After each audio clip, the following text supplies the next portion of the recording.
नमस्कार दोस्तों, स्वागत है आप सभी का हमारे YouTube चैनल तत्काल एजुकेशन पे। दोस्तों उम्मीद करते हैं आप सभी बहुत अच्छे होंगे, आपकी तैयारी भी काफी जबरदस्त तरीके से चल रही होगी। दोस्तों आज हम आप लोगों के लिए रीजनिंग के 15 अति महत्वपूर्ण प्रश्न के बारे में इस वीडियो में बताएंगे जो कि SSC, railway, group D, NTPC या किसी टेट एग्जाम की तैयारी कर रहे हैं। इस टाइप के प्रश्न हमेशा परीक्षाओं में पूछे जाएंगे। दोस्तों ये पार्ट नंबर कौन सा है? 123 है। पार्ट नंबर 122 नहीं देखे हैं तो आप वीडियो सेक्शन में जाके देख सकते हैं। दोस्तों पहला प्रश्न देख लेते हैं। दोस्तों पहला प्रश्न है, इसमें देखिए नीचे दिए गए विकल्पों में से संबंधित संख्या को चुनिए। देखिए नीचे यहाँ पर आपको एक संबंधित संख्या दी है, यानी 2 जो है आपको 32 ले समित है। ठीक उसी प्रकार से बताना है कि 4 जो है इस प्रश्नावली के चिन्ह पर इन 4 ऑप्शन में से किसे समित होगा। देखिए यहाँ पर सबसे पहले प्रश्न को समझते इसमें बोलकर है, ठीक है ना। देखिए यहाँ पर क्या बोल रहे हैं, 2 को क्या करेंगे कि यहाँ पर 32 आ जाएगा। उसी प्रकार से यहाँ पर 4 को रखेंगे, ठीक है। देखिए तो यहाँ पर 2 दिख रहा है और 2 को क्या करेंगे तो 2 को देखिए ना, 2 को यहाँ पर पावर क्या करेंगे 5 को करेंगे, 2 के पावर 5 कर लेंगे तो यहाँ पर कितना आ जाएगा, ये 32 आ जाएगा, ठीक है ना। उसी प्रकार से यहाँ पर 4 को भी रखेंगे। देखिए 4 के पावर क्या करेंगे 5 को करते हैं तो बराबर में कितना आ जाएगा 1024 आ जाएगा। कितना आएगा 1024 आ जाएगा। यानी इस प्रश्नावली चिन्ह पर कौन सा संख्या भरा जाएगा तो 1024 हो जाएगा। तो 1024 को देखते हैं किस ऑप्शन में दिख रही है, तो ऑप्शन नंबर यहाँ पर आपको ए में दिख रहा है, यानी ऑप्शन नंबर ए आपका सही हो जाएगा। दोस्तों मैं उम्मीद करता हूँ इस प्रश्न को भी आप अच्छी तरह से समझ पाओगे। नेक्स्ट प्रश्न देख लेते हैं। दोस्तों दूसरा प्रश्न है, इसमें देखिए नीचे दी गई श्रृंखला सरणी में प्रश्नवाचक चिन्ह के स्थान पर कौन सी संख्या आएगी। देखिए नीचे यहाँ पर आपको एक श्रृंखला दी है, इन श्रृंखला में बताना है कि इस प्रश्नवाचक के चिन्ह पर इन 4 ऑप्शन में से कौन सी संख्या यहाँ पर भरा जाएगा। देखिए यहाँ पर सबसे पहले प्रश्न को समझते इसमें बोलकर है, ठीक है ना। देखिए यहाँ पर क्या बोल रहे हैं 16 से क्या हो रहा है 32 हो रहा है, 32 ले 34 हो रहा है, 34 ले 52 हो रहा है, 52 से 76 हो रहा है, 76 से आपको अगला संख्या ज्ञात करना है। देखिए इन श्रृंखला को ध्यान से देखने के बाद में हमको क्या दिख रहा है, हमको यही दिख रहा है कि देखिए 16 से क्या हो रहा है 22 हो रहा है, तो 16 में अगर 13 को जोड़ देंगे, नहीं सॉरी यहाँ पर 16 दिख रहा है ना, और 16 4 20 है, 20 है 2 22। हाँ देखिए ये 16 में अगर 6 को जोड़ देंगे कितना आ जाएगा 22 आ जाएगा। और 22 लेकर लिख रहे हैं 34 लिख रहे हैं, तो 22 में अगर यहाँ पर आपको 12 को जोड़ लेंगे तो 34 आ जाएगा। और 34 लेकर लिख रहे हैं 52 लिख रहे हैं, तो 34 में अगर यहाँ पर आपको 18 को जोड़ लेंगे तो 52 आ जाएगा। और 52 से क्या लिख रहे हैं 76 लिख रहे हैं, तो 52 में अगर यहाँ पर 24 को जोड़ देंगे तो 76 आ जाएगा।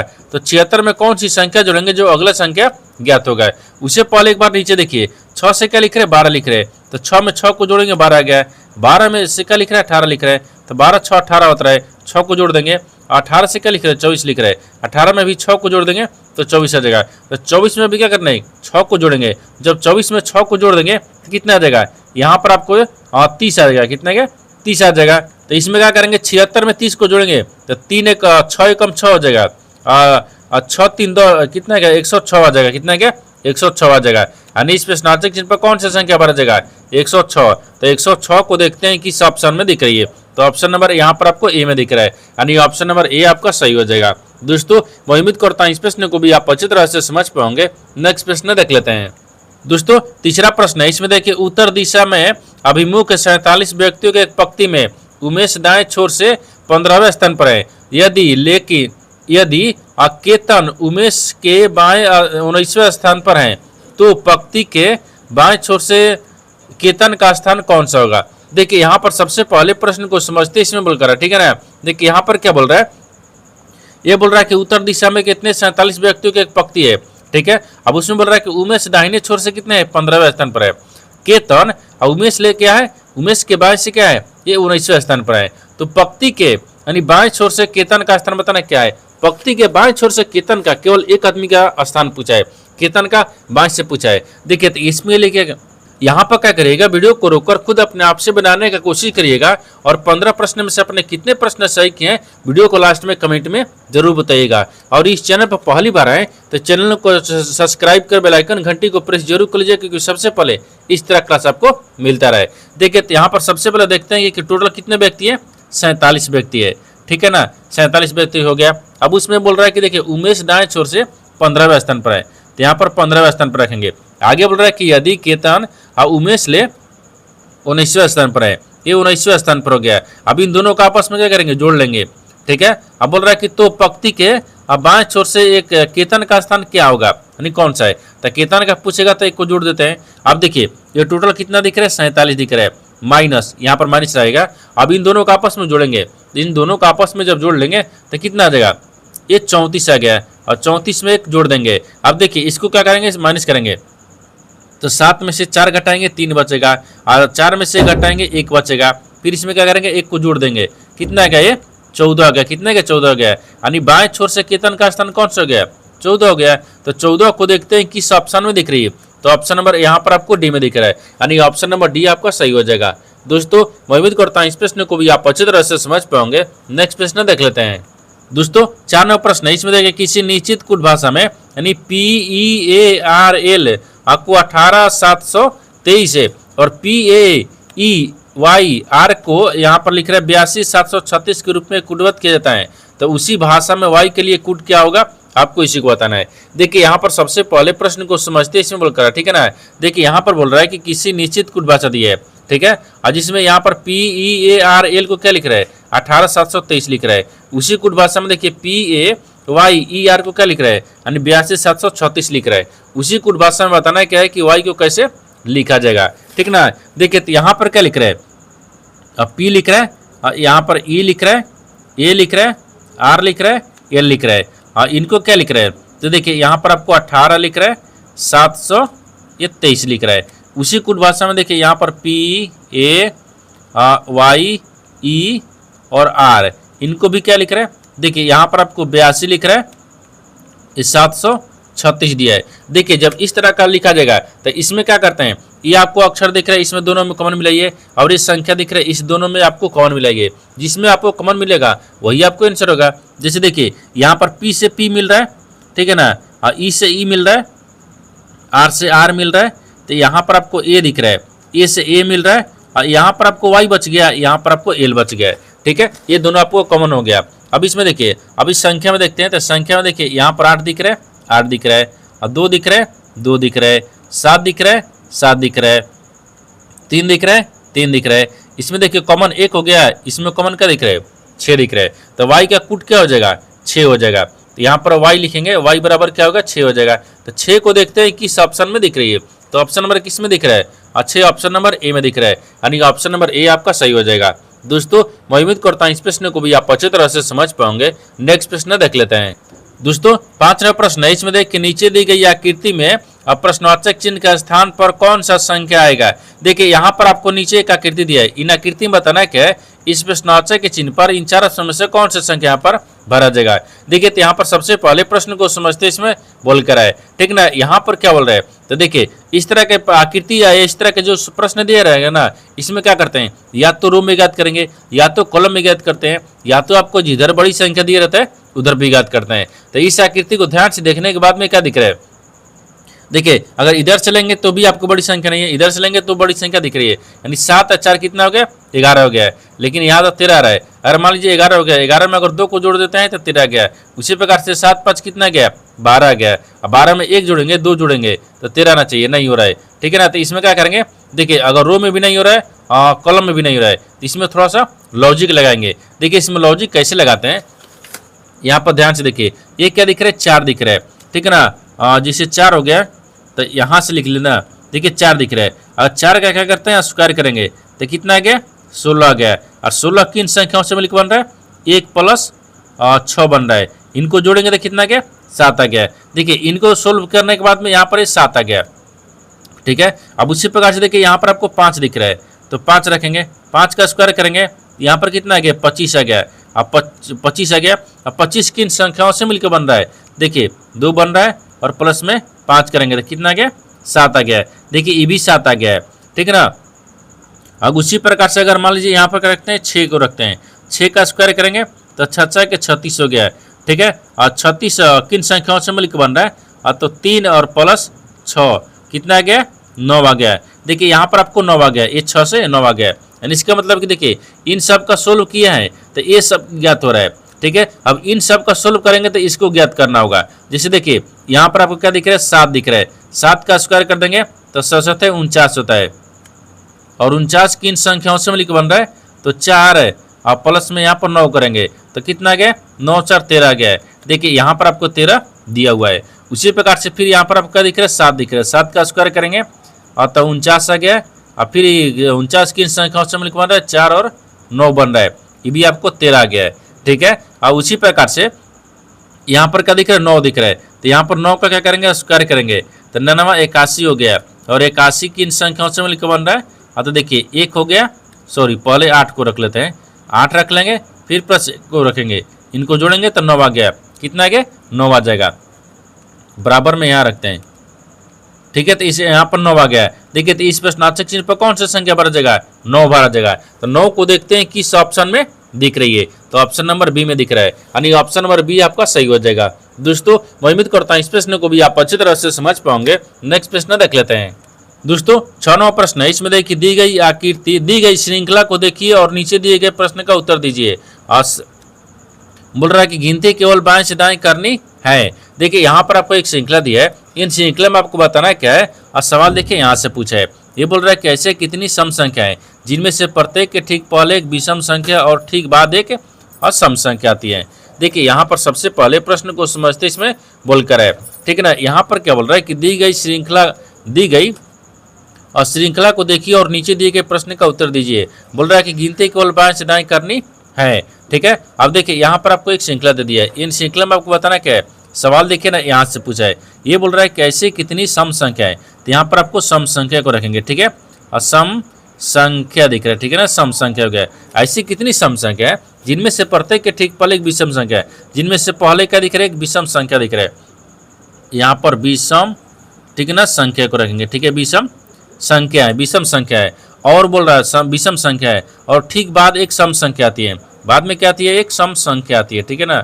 और सम संख्या को रखेंगे, ठीक है, सम संख्या आती है। यानी इसका कहने का मतलब हो गया कि इन श्रृंखला में आपको बताना है ऐसे कितने यहाँ पर सम संख्या दिख रही है जिसके पहले एक विषम संख्या है, जिसके बाद में एक सम संख्या आती है।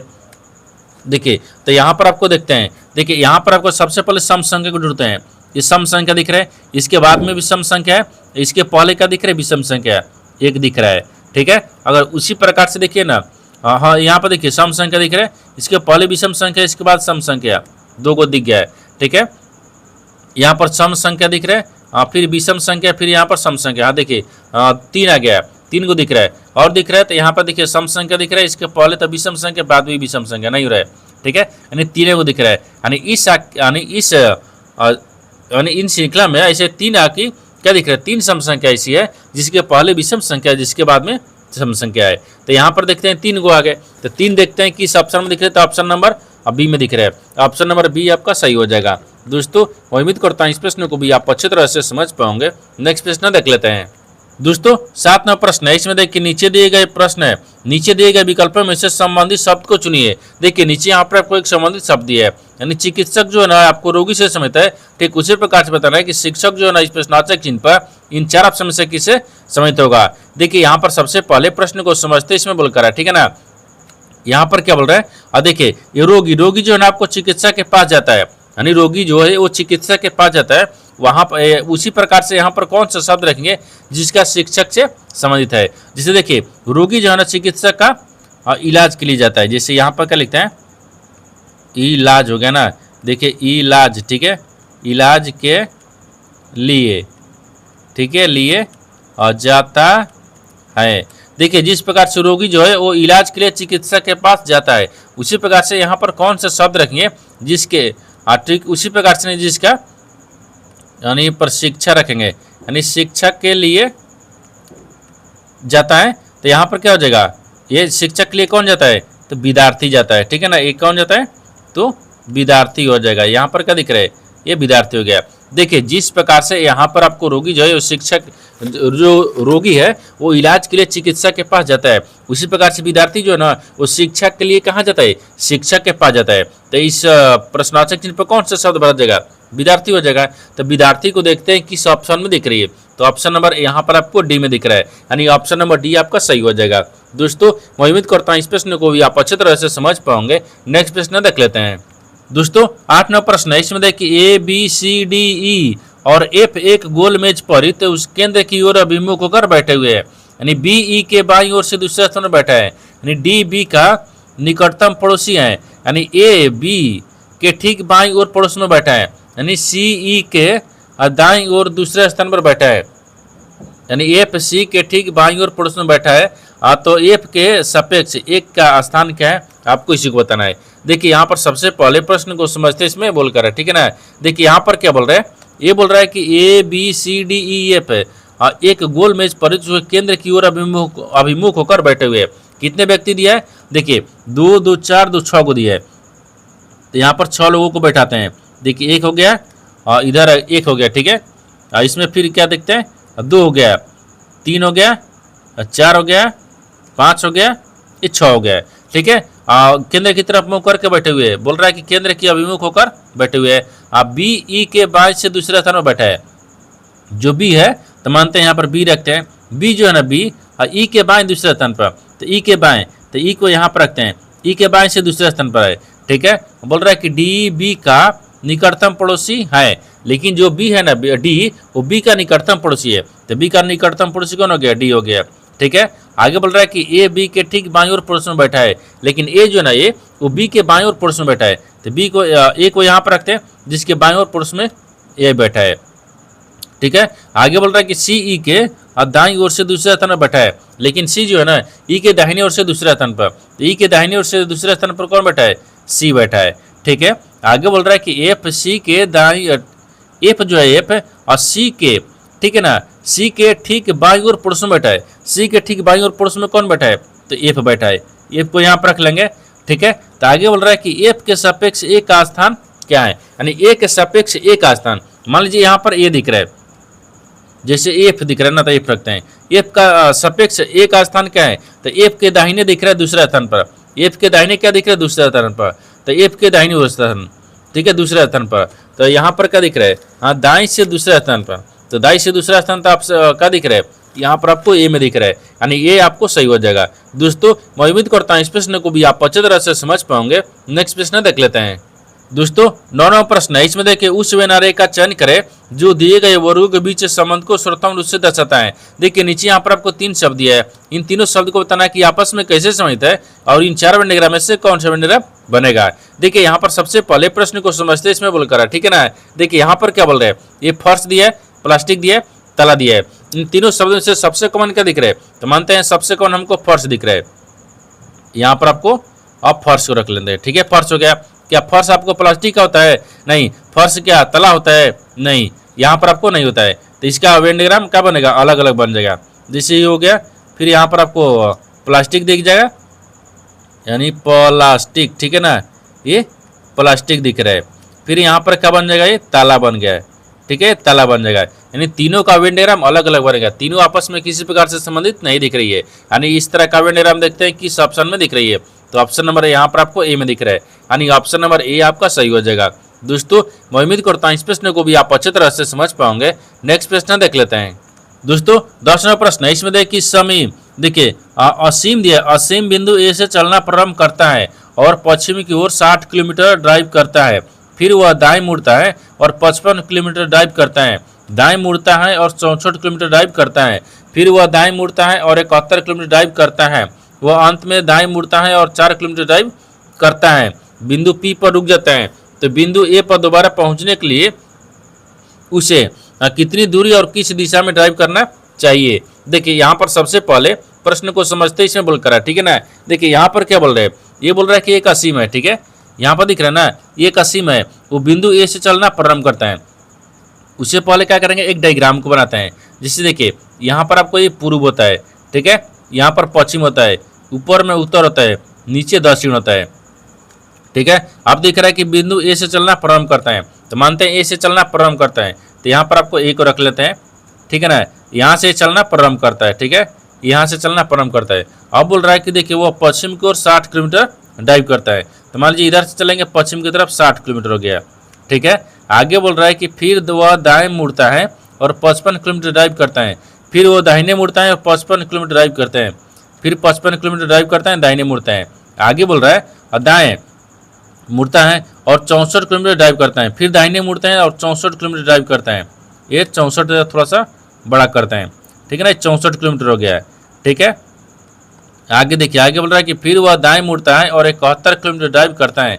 फिर दाहिने मुड़ते हैं और 71 किलोमीटर भी ड्राइव करता है, ठीक है, 71 किलोमीटर ड्राइव करता है। वह अंत में दाएं मुड़ता है और 4 किलोमीटर ड्राइव करता है। अंत में दाएं मुड़ता है और 4 किलोमीटर ड्राइव करता है, ठीक है, ड्राइव करता है, ठीक है। बिंदु पी पर रुक जाता है, ठीक है ना, बिंदु बी पर रुक जाता है, तो बिंदु ए पर दोबारा पहुंचने के लिए उसे कितनी दूरी और किस दिशा में ड्राइव करना चाहिए।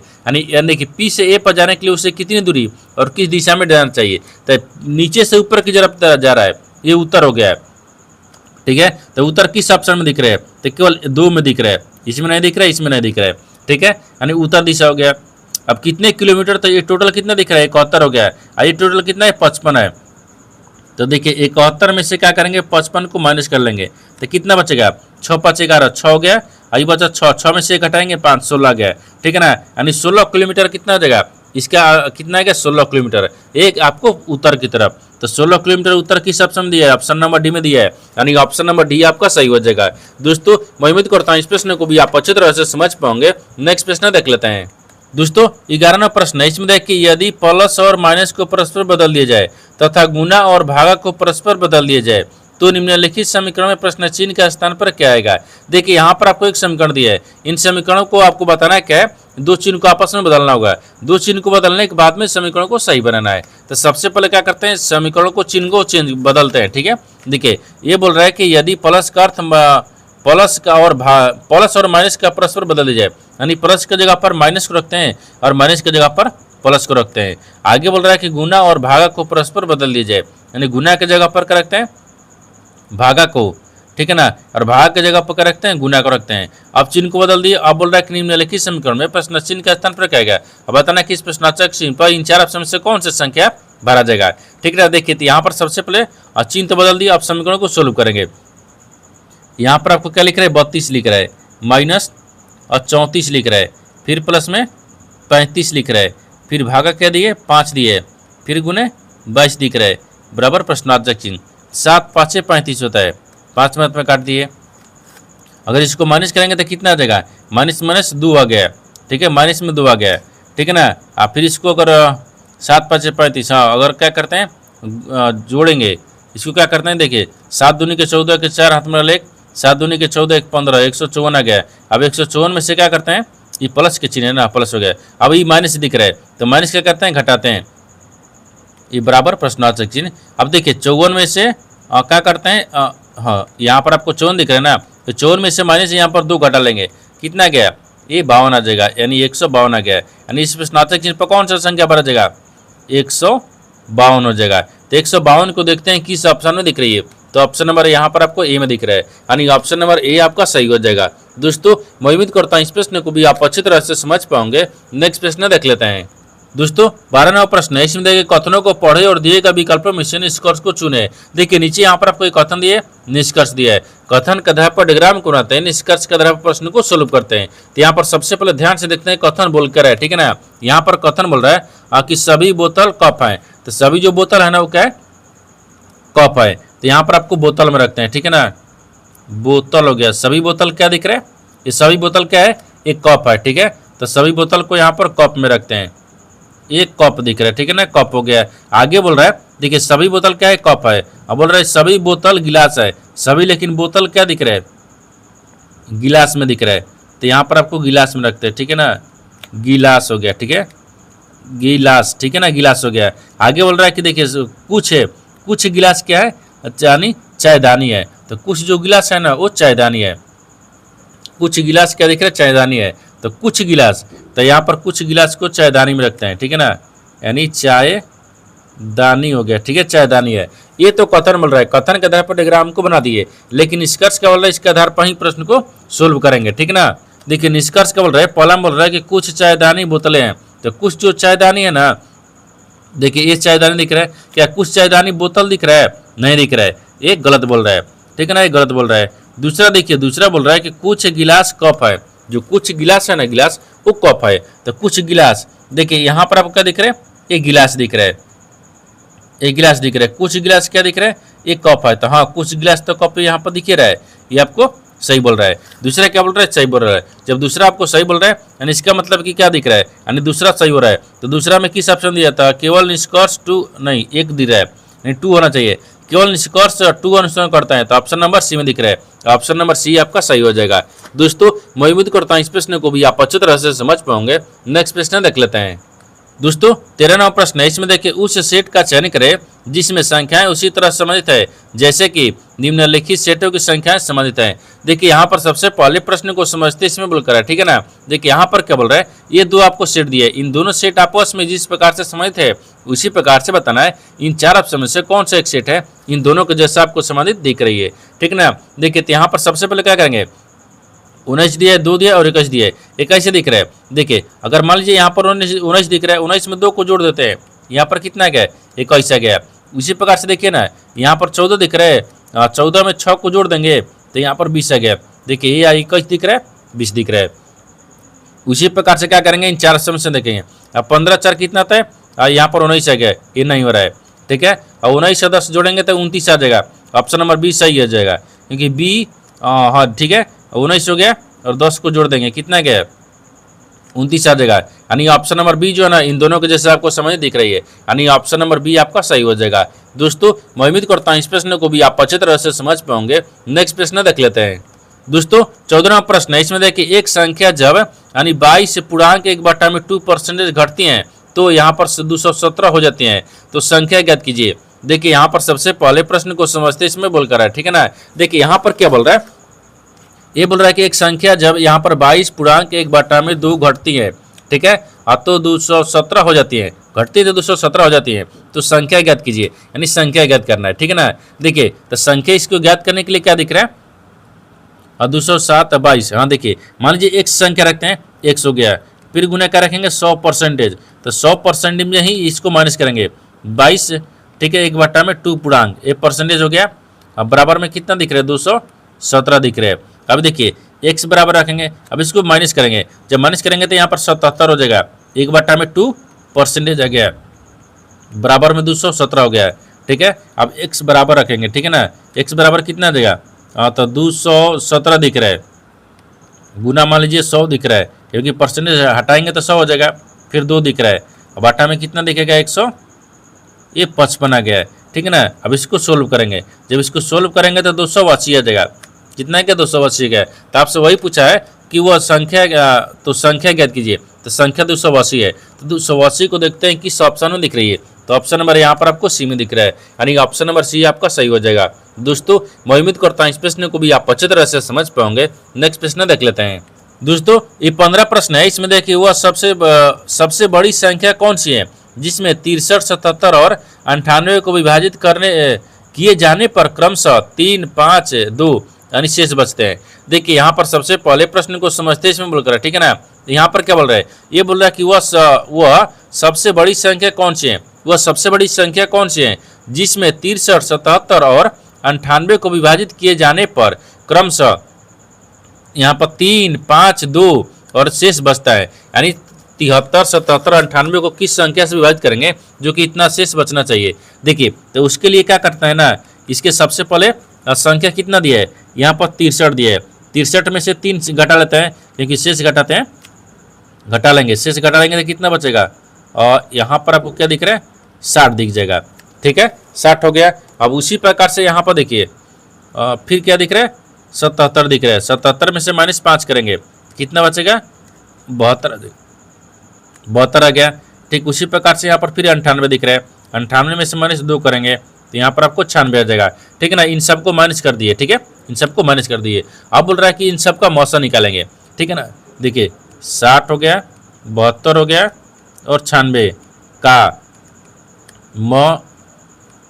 100 हो जाएगा, ठीक है ना, 100 हो जाएगा, ठीक है। मौसा निकालेंगे तो मौसा कितना आ गया, यहाँ पर 12 आ जाएगा। मौसा कितना आ गया 12 आ गया, तो 12 तो दिया ही नहीं है, ठीक है ना, तो 12 या तो 6 हो जाएगा, 12 या तो 6 हो जाएगा, तो 6 तो दिया है, तो 6 देखिए किस ऑप्शन दिख रहा है, ऑप्शन नंबर सी में दिख रहा है, यानी ऑप्शन नंबर सी आपका सही हो जाएगा।